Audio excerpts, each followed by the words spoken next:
Team Priyanka India కూటమి చిలికలు పేలికలు కాకుండా నివారించడానికి కాంగ్రెస్ తరపు ముక్కలాంటి వ్యూహానికి తెరలేపిందా?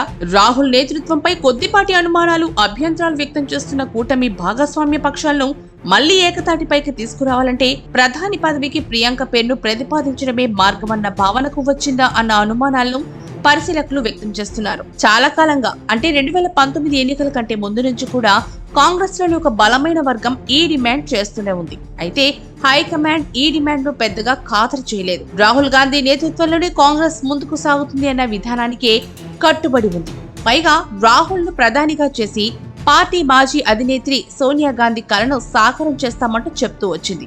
అయితే రాహుల్ గాంధీ రాజకీయ అపరికత్వను ఎత్తి చూపుతూ కాంగ్రెస్ మిత్రపక్షాలు ఒక్కొక్కటిగా బయటకు వెళ్తూ వచ్చాయి. పైగా 2019 ఎన్నికల్లోనూ కాంగ్రెస్ గ్రాఫ్ ఏమంత పెరగలేదు సరికదా, మరింత దిగజారడంతో కాంగ్రెస్ పార్టీలో నిరాశ నిస్పృహలు నెలకొన్నాయి.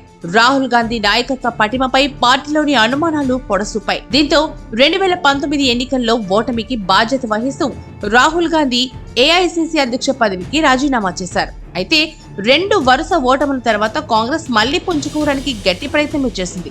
రాహుల్ గాంధీ భారత్ జోడో యాత్రకు అన్ని వర్గాల నుంచి మంచి స్పందన లభించింది.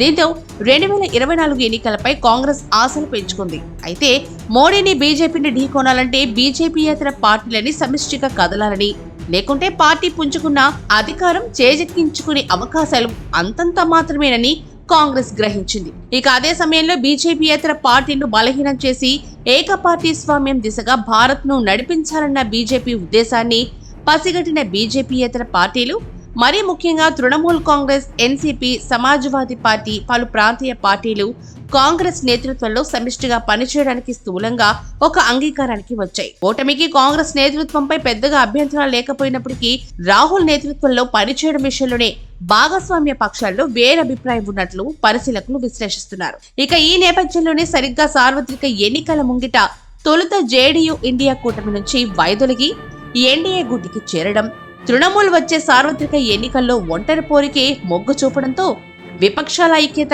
ఎండమావి చందంగా మారిపోయింది. ఎస్పీ కూడా కూటమిలో కొనసాగేందుకు ఆమోదయోగ్యం కాని షరతులు విధించడంతో వచ్చే ఎన్నికల ముంగిట విపక్షాల ఐక్యత దేవత వస్త్రంగా మారిపోయింది. సరిగ్గా ఈ తరుణంలోనే కాంగ్రెస్ లోని ఒక బలమైన వర్గం నుంచి ప్రధాని అభ్యర్థిగా ప్రియాంక అన్న ప్రతిపాదన తెర మీదకు వచ్చింది. వాస్తవానికి గత కొంతకాలంగా పార్టీ వ్యవహారాల్లో ప్రియాంక చాలా యాక్టివ్ గా ఉంటున్నారు. 2019 ఎన్నికల్లో చూస్తే వారణాసి నియోజకవర్గంలో ప్రధాని నరేంద్ర మోడీ మీద పోటీ చేసేందుకు కూడా ప్రియాంక రెడీ అయిపోయారు. అయితే అందుకు సోనియా గాంధీ, రాహుల్ గాంధీ అందుకు అంగీకరించలేదు. అలాగే 2019 ఓటమి తర్వాత కూడా రాహుల్ గాంధీ పార్టీ అధ్యక్ష పదవికి రాజీనామా చేసి కాడి వదిలేసిన సందర్భంలోనూ పార్టీ పగ్గాలు ప్రియాంకకు అప్పగించాలనే ప్రతిపాదన వచ్చింది. అందుకు ఆమె గ్రీన్ సిగ్నల్ కూడా ఇచ్చారు. అయితే రాహుల్ గాంధీ ఫస్ట్ ఫ్యామిలీ బయట వ్యక్తికి పార్టీ అధ్యక్ష బాధ్యతలు అప్పగించాలని షరతు విధించడంతో రెండవసారి ఆమె వెనకడుగు వేయాల్సి వచ్చింది. ఇప్పుడు ఎన్నికల ముంగిట మరోసారి ప్రియాంక ప్రధాని అభ్యర్థిగా ప్రకటించాలి అన్న ప్రతిపాదన గట్టిగా ముందుకొచ్చింది. దీనికి ప్రియాంక స్పందన కంటే రాహుల్, సోనియాలు గ్రీన్ సిగ్నల్ ఇస్తారా అన్న అనుమానాలే పార్టీ వర్గాల్లోనూ పరిశీలకుల్లోనూ బలంగా వ్యక్తమవుతున్నాయి.